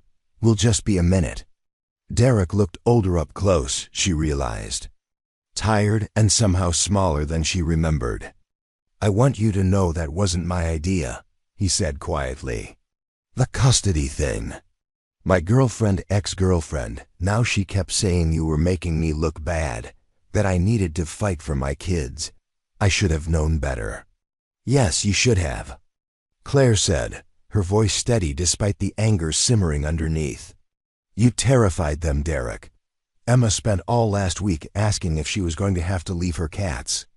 I know, I'm sorry. Derek glanced toward the truck where 4 faces were pressed against the windows, watching. They looked good, happy. I haven't seen Marcus smile like that since, well, in a long time. Montana has been good for all of us, Claire said. And Jake? Derek asked. He's good for them too? Claire was surprised by the question and by the genuine curiosity in Derek's voice. Jake loves them, all of them. He shows up, Derek, every day. He's patient and kind, and he makes them feel like they matter. Derek nodded slowly. Good. They deserve that. He paused, looking at the mountains in the distance. I screwed up, Claire, with all of you. I know that now. Yes, you did, Claire said, but without malice. But it's not too late to be a better father. They still need you in their lives, just differently than before. I'd like to visit sometime, Derek said. If that's okay. Actually spend time with them instead of just showing up for the parts that are convenient. They'd like that, Claire sighed and meant it. They shouldn't have to choose between parents. After Derek left, Claire climbed into the truck where 4 excited children were already planning their celebration dinner. Jake started the engine but didn't immediately pull out of the parking lot. You okay? He asked quietly. Better than okay, Claire said, reaching for his hand. I'm ready to go home. All of us? Jake asked, and Claire understood he was asking about more than just the ride home. All of us, she confirmed, looking back at the children who were arguing good-naturedly about whether to celebrate with pizza or Chinese food. All 5 of us. As they drove back toward Millbrook with the setting sun painting the sky in shades of gold and pink, Claire felt a sense of completeness she'd never experienced before. Her family was intact, her future was secure, and sitting beside her was the man who'd looked at her complicated life and said, I want 5. Sometimes the best things in life came in packages you never expected, from directions you never saw coming, and in forms that didn't match anything you'd thought you wanted.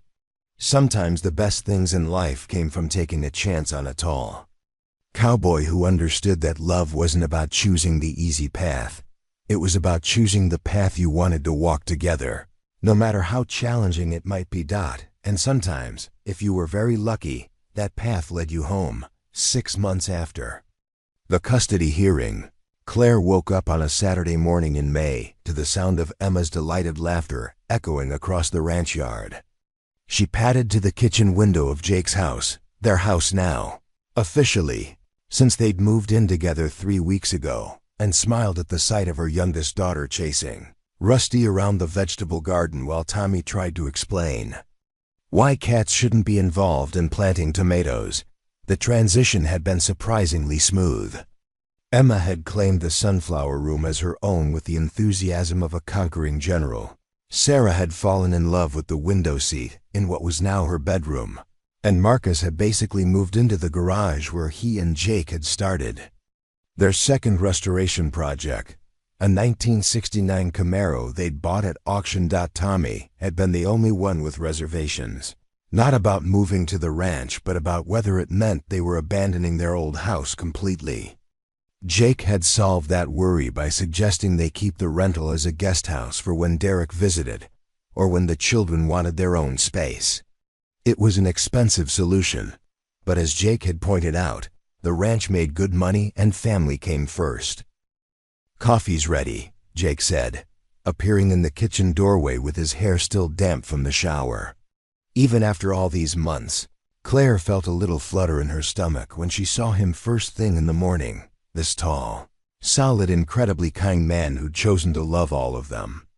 Sarah's already in the barn, Jake continued, handing her a mug. She wants to practice jumping before the show next weekend.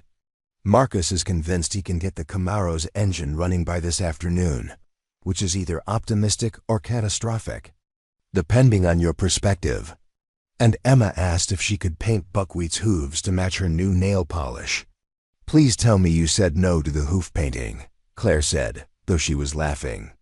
I told her we'd ask Buckwheat's opinion first, Jake said diplomatically. Figured that would buy me some time to come up with a better distraction. This was their life now comfortable morning. Conversations about children and horses and the gentle chaos of a house filled with love. It was everything Claire had never dared to dream about during those dark months after her divorce, when the future had seemed like nothing but obstacles and uncertainty. "Jake," she said, settling against the counter with her coffee, "do you ever miss it? The quiet? Having the house to yourself?" Jake considered this seriously, as he did most questions about their life together. "I miss being able to walk around naked," he said finally, making Claire snort coffee. "And I miss being able to eat cereal for dinner without anyone judging my nutritional choices. But miss the quiet? Never. This house was too quiet for too long." A crash from the direction of the garage interrupted their conversation, followed by Marcus's voice shouting, "I'm okay. Everything's fine." "Should we check on that?" Claire asked.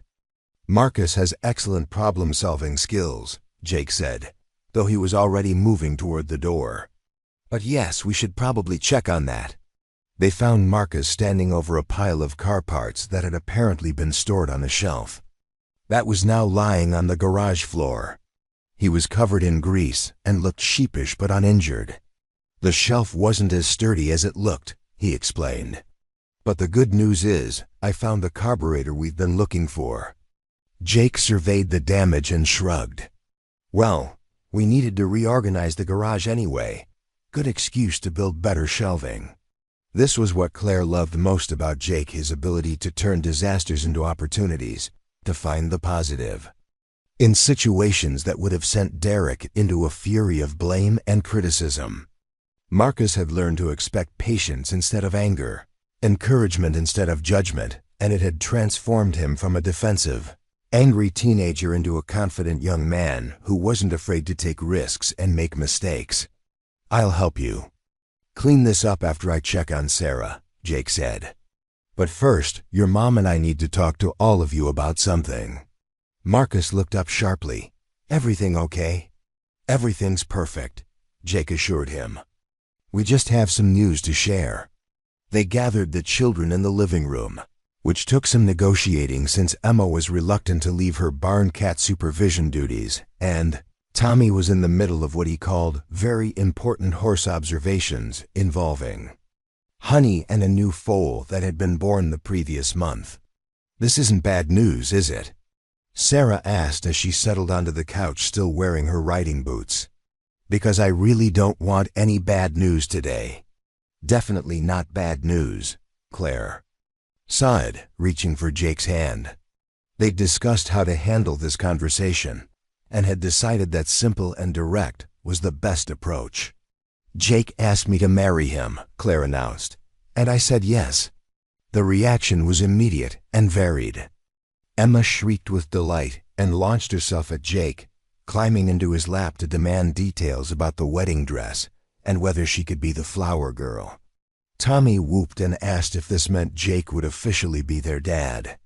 Sarah smiled widely and asked when the wedding would be. Marcus was quiet for a long moment, and Claire felt a familiar flutter of worry. At 15, he was old enough to understand the complexity of the situation, old enough to have reservations about his mother remarrying.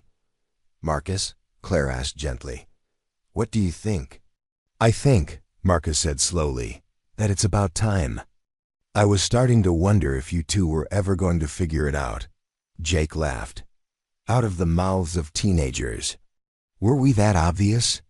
"Jake, you've been carrying Mom's groceries and fixing things around our old house for months," Marcus said. "And Mom, you've been wearing lipstick to feed the chickens." It wasn't exactly subtle. "I do not wear lipstick to feed the chickens," Claire protested. "You wore lipstick to help me clean the garage last week," Marcus pointed out, which was both cute and ridiculous. "When's the wedding?" Emma demanded. "Can I wear my princess dress? Can buckwheat be in the wedding? Can we have chocolate cake?" "We haven't planned anything yet," Claire said. "We just decided yesterday." "Actually," Jake said, "I have a suggestion about that. What would you think about a summer wedding?" "Right. Here on the ranch?"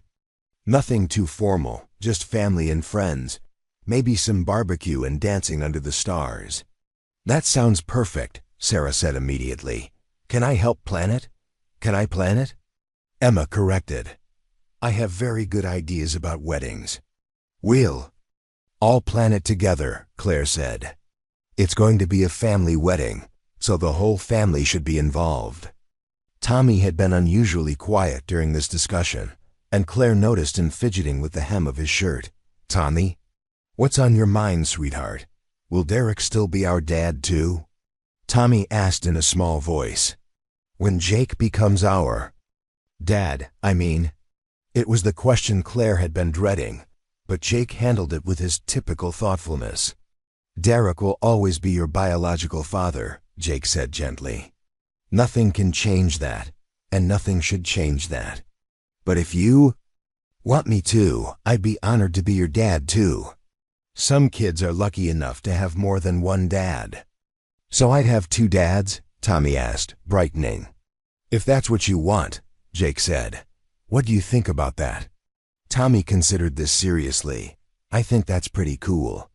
Like having backup in case one dad is busy. Exactly like that. Jake agreed, and Claire felt her heart swell with love for this man who always knew exactly the right thing to say. The conversation continued for another hour, with the children asking questions about everything from whether they'd change their last names, their choice. Jake and Claire decided to whether this meant they could finally redecorate the guest bathroom. Absolutely not. According to Jake, who claimed Emma's interior design aesthetic was chaotic rainbow. Later, after the children had scattered to their various weekend activities, Claire found herself in the kitchen making lunch and marveling at how natural this all felt. A year ago, she'd been a struggling single mother trying to figure out how to rebuild her life. Now she was planning a wedding to a man who'd taken on her 4 children as enthusiastically as he'd taken on her. Penny for your thoughts, Jake. Solid, coming up behind her and wrapping his arms around her waist. Just thinking about how much has changed, Claire said, leaning back against his chest. A year ago, I couldn't have imagined this. Any of this. Good changes? The best changes, Claire said, turning in his arms. Jake, are you sure about this? About taking on 4 kids and all the chaos that comes with them. Because it's only going to get more complicated. There will be teenage drama and college applications and first heartbreaks, and Jake silenced her with a kiss. Claire, he said. When they broke apart, I told you before. I don't want the easy parts. I want all of it. The complicated, messy, beautiful, chaotic all of it. Even when Emma decides she wants to paint all the horses to match her outfit. Especially then, Jake said solemnly. Though I reserve the right to negotiate on the horse painting. That afternoon, the house filled with the particular energy. That came with all 4 children being happy and busy at the same time. Sarah practiced her jumping course with Honey while Jake coached from the fence. Marcus made significant progress on the Camaro's engine, accompanied by a soundtrack of classic rock that he insisted was essential for proper mechanical work. Tommy appointed himself official supervisor of the new foal, maintaining a detailed log of its daily activities. Emma spent 2 hours creating what she called wedding plans that involved enough flowers to deforest Montana and a reception menu consisting entirely of cake and ice cream. It was the kind of day that Derek would have found overwhelming, Claire realized. Too much noise, too much activity, too much unpredictability. But Jake thrived in it, moving easily from helping Sarah adjust her stirrups to listening to Marcus explain carburetor function to admiring Emma's increasingly elaborate wedding drawings. As evening approached, they gathered on the front porch for dinner: burgers from the grill, corn on the cob, and strawberry shortcake that Sarah had made with berries from their garden. The conversation flowed around the table, touching on everything from Marcus's plans for the summer, working full-time on car restorations with Jake, to Sarah's upcoming horse show too. Tommy's campaign to convince everyone that the ranch needed chickens. Can we get married before school starts? Emma asked suddenly, her face serious. Because I want to tell Mrs. Peterson that Jake is my dad now, and it would be confusing if he wasn't married to Mom yet. Mrs. Peterson is your teacher, not your Mom, Sarah pointed out. Mom is Mom. I know that, Emma said with 5-year-old patience. But Mrs. Peterson and Mom have the same last name, and it gets confusing when people don't know which Peterson they're talking about. What if we all had the same last name? Jake suggested casually. Would that make it less confusing? The children looked at him with interest. You mean we'd all be Morrisons? Marcus asked. If you wanted to be, Jake said. You don't have to change your names. But if you wanted to, I'd be honored to share my name with all of you. Morrison. Tommy said, testing the sound. Tommy Morrison. That sounds pretty good. Sarah Morrison, Sarah said thoughtfully. I like it. Emma Morrison, Emma announced. That's a beautiful name for a princess. All eyes turned to Marcus, who was quiet for a long moment. At 15, he was old enough to understand the weight of choosing to take a stepfather's name, old enough to feel the potential complications with Derek. Would Derek be upset? Marcus asked finally. Maybe, Claire said honestly. But this isn't about Derek. This is about what feels right for you. Marcus nodded slowly. Marcus Morrison, he said finally. Yeah, I think I'd like that. Claire felt. Tears prick her eyes. Watching her children choose to become Morrisons felt like watching them choose their future, choose the family they wanted to be part of. So it's settled, Jake said, his voice slightly rough with emotion. The Morrison family it is.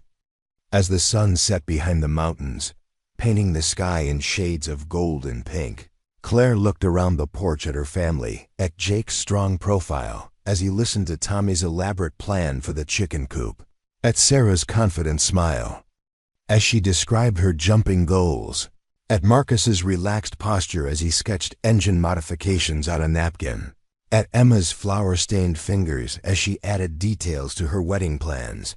This was what happiness looked like, Claire realized. Not the dramatic, overwhelming emotion she'd expected, but this quiet contentment, this sense of everything being exactly as it should be. This feeling of being part of something bigger than herself, something built on choice and commitment, and the daily decision to love each other through all the beautiful, complicated moments that made up a life. A year ago, she'd been nobody's first choice. Derek had walked away, convinced that a woman with 4 children was too much trouble, too much responsibility, too much everything. He'd been wrong about that, but it had taken Jake Morrison to show her just how wrong. Jake hadn't just wanted her despite her children, he'd wanted her because of them. He'd looked at her complicated, chaotic, beautiful life and said, I want 5. Not just the woman, but the whole package.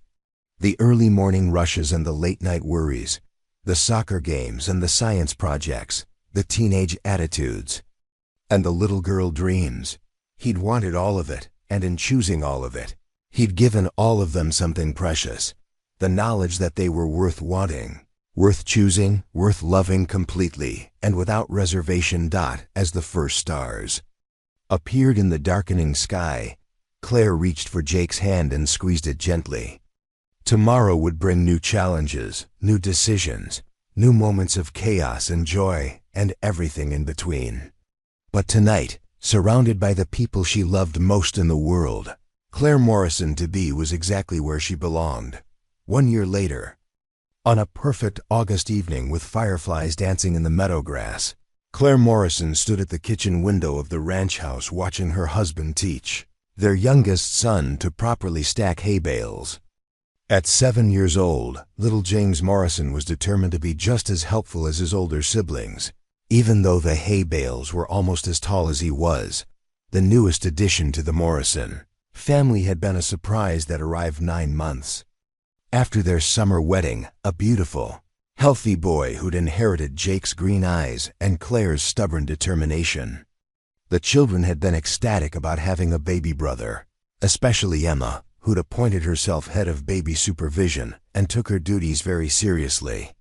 "Mama, baby James is trying to lift hay again," 6-year-old Emma called from the porch, her voice carrying that tone of long-suffering patience she'd perfected since becoming a big sister. "Should I tell Daddy he's being too optimistic?" "Let Daddy handle it," Claire called back, smiling as she watched Jake crouch down to James's level and demonstrate the proper technique for moving hay with hands that were still too small for the job. Even at 7 months old, James had shown signs of wanting to be wherever Jake was, doing whatever Jake was doing. The past year had been a whirlwind of changes. Marcus, now 16, had started his own small business restoring classic cars with Jake as his partner. They'd sold the Mustang at a car show for enough profit to buy 3 more project cars, and Marcus was already talking about expanding their operation after graduation. Sarah had won the regional junior equestrian championship and was being scouted by college riding programs. Tommy, at 9, had become the ranch's unofficial veterinarian assistant, helping Jake with everything from horse care to cattle health checks.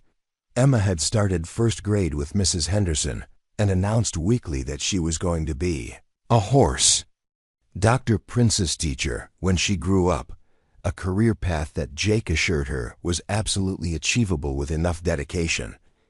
Derek had visited twice since the custody hearing, both times staying at the guest house and spending quality time with the children without any drama or complications. He'd brought his new girlfriend, a kind woman named Rachel, who worked as a nurse and seemed genuinely interested in getting to know the kids. The visits had gone well enough that they'd tentatively planned another one for Christmas. "The Hendersons are here," Sarah announced, appearing in the kitchen doorway still wearing her riding clothes. At 14, she'd grown into a confident young woman who moved with the easy grace of someone completely comfortable in her own skin. Through the window, Claire could see their neighbor's truck pulling into the yard. Bill and Mary Henderson had become close friends over the past year, and their weekly barbecues had become a treasured tradition that usually lasted well into the evening. "Perfect timing," Claire said, checking the pot roast in the oven. "Can you help me get the table set up outside?" The dinner that followed was everything Claire loved about their life in Montana: good food, easy conversation, and the sound of children's laughter echoing across the ranch yard. Bill Henderson regaled them with stories from his latest fishing trip while Mary cooed over baby James and offered unsolicited but appreciated advice about teething. Marcus and Jake spent most of dinner explaining their latest restoration project to anyone who would listen, while Sarah described her plans for the upcoming state championship. Tommy had discovered a family of barn owls and was documenting their behavior with the scientific precision of a future wildlife biologist. Emma divided her attention between entertaining James and planning the elaborate birthday party she was convinced buckwheat needed, despite Jake's gentle explanations that horses didn't typically celebrate birthdays. As the sun set behind the mountains and the adults settled in with coffee while the children played in the yard, Claire found herself thinking about Derek's words from that day outside the courthouse. They looked good, happy. They were happy. All of them. Even Derek, from what she could tell, had found a measure of peace in his new relationship and his gradually improving connection with the children. It had taken time and patience, but they'd managed to create a situation where everyone could coexist without drama or resentment. "Penny for your thoughts," Jake said quietly, shifting baby James to one arm so he could reach for Claire's hand. "Just thinking about how far we've all come," Claire said. "A year and a half ago, I thought my life was ending. Now I can't imagine it being any different. No regrets?" Jake asked, though his tone suggested he already knew the answer. "Only one," Claire said with a smile. "I regret that it took us so long to find each other." Jake lifted their joined hands and kissed her knuckles. "We found each other exactly when we were supposed to. Any earlier and we might not have been ready for all this. He gestured toward the yard where their children were engaged in what appeared to be a complex game involving horses, barn cats, and a jump rope. Marcus was patiently explaining the rules to Emma while Sarah helped Tommy retrieve a frisbee that had landed on the barn roof. James was watching everything with the intense focus of someone memorizing the chaos for future participation. "You know what I love most about our story?" Claire asked. "What's that?" Everyone said nobody wants a widow with 4 kids. They made it sound like a burden, like something that would scare away any reasonable man. Claire paused, watching Jake's face in the soft glow of the porch lights. "But you didn't see it as a burden. You saw it as exactly what you wanted." "I saw it as exactly what I needed," Jake corrected gently. 5 people who needed someone to love them completely and unconditionally. I'd been waiting my whole life to be that someone. From the yard, Emma's voice carried across the evening air. "Daddy Jake, can you teach James to ride buckwheat when he gets bigger?" "Absolutely," Jake called back. "But first, he has to learn to walk." "Details," Emma said dismissively, making the adults laugh. Later that evening, after the Hendersons had gone home and the children were settled for the night, Claire and Jake sat on the front porch swing with James sleeping peacefully between them. The baby had inherited his father's ability to sleep through anything, which was fortunate given the general noise level of the Morrison household. "Do you think we should have more kids?" Claire asked suddenly, surprising herself with the question. Jake looked at her with interest. "Do you want more kids?" "I don't know," Claire admitted. "I love our family exactly as it is. But there's something appealing about the idea of having children together from the beginning, you know, babies that are ours from the start." "James is ours from the start," Jake pointed out gently. "And so are Marcus and Sarah and Tommy and Emma. They became mine the day I decided I wanted to be their dad." "I know that," Claire said. "And I love that about you. I just meant ... "I know what you meant," Jake said, his arm tightening around her shoulders. "And if you want more babies, I'm all for it. But if you don't, I'm perfectly happy with the 5 we have. Our family is complete because we choose it to be complete, not because of any specific number." Claire smiled. 5, sometimes. I still can't believe you wanted all 5 of us." 6, Jake corrected, looking down at James. "And honestly, Claire, it was never a question of wanting. It was a question of needing. I needed all of you more than I knew how to explain." As if sensing he was being discussed, James stirred in his sleep and made the small, contented sound that never failed to melt Claire's heart. At 7 months old, he was already showing signs of Morrison's stubbornness. When he wanted something, he was remarkably persistent about getting it. "He's going to be trouble," Claire said fondly, smoothing the dark hair that stuck up at impossible angles no matter how much she tried to tame it. "All the best kids are trouble," Jake said. "Look at his siblings. Marcus was never trouble," Claire protested. "Angry, yes. Confused, definitely, but not trouble. Marcus rebuilt an entire engine in our garage without supervision last month," Jake pointed out. "If that's not trouble, I don't know what is." "That's industriousness," Claire corrected. "Completely different." They sat in comfortable silence for a while, listening to the night sounds of the ranch cattle lowing in the distance, the soft nickering of horses in the paddock, the rustle of small creatures in the grass. It was a peaceful sound, the sound of a working ranch at rest. "Jake," Claire said eventually, "thank you." "For what?" "For seeing possibility where everyone else saw problems. For looking at my complicated life and saying yes instead of running away. For teaching my children that they're worth choosing, worth loving, worth fighting for." Jake was quiet for a moment. "Claire, you gave me something I'd given up hoping for. A family, a purpose. A reason to come home every night that had nothing to do with obligation and everything to do with joy. Even when Emma painted racing stripes on honey with washable markers?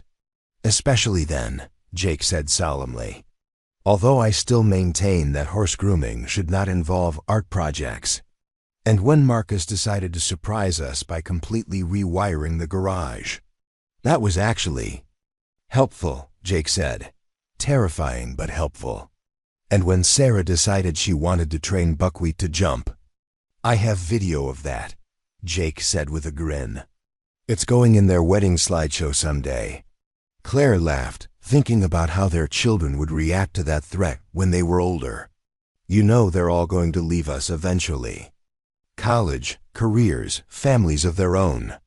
Good, Jake said firmly. That's exactly what's supposed to happen. We're not raising them to stay with us forever.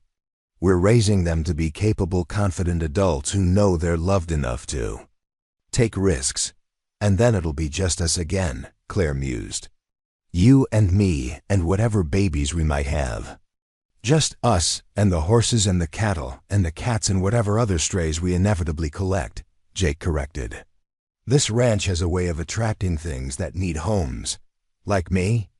Like all of us, Jake said, pressing a kiss to the top of her head. We were all strays in our own way until we found each other. As the night deepened around them, Claire reflected on the journey that had brought them to this moment.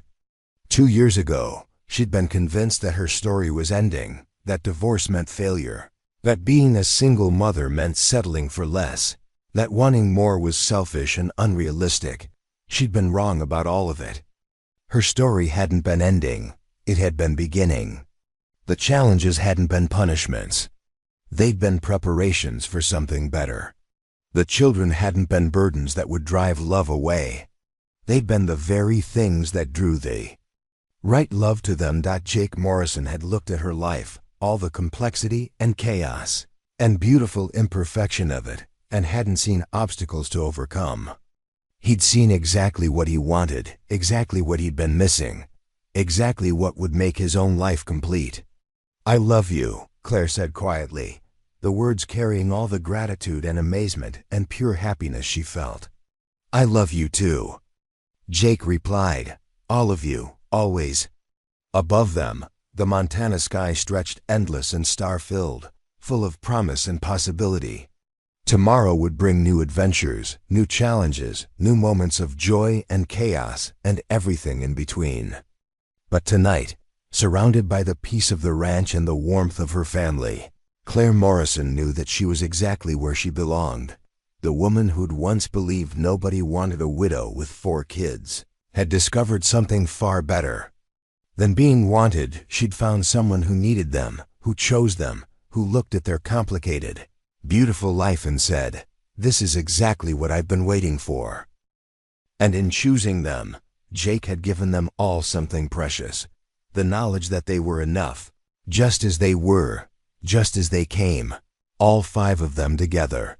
Sometimes the best love stories weren't about finding someone despite your complications, but because of them. Up next, you've got 2 more standout stories right on your screen. If this one hits the mark, you won't want to pass these up. Just click and check them out. And don't forget to subscribe and turn on the notification bell so you don't miss any upload from us.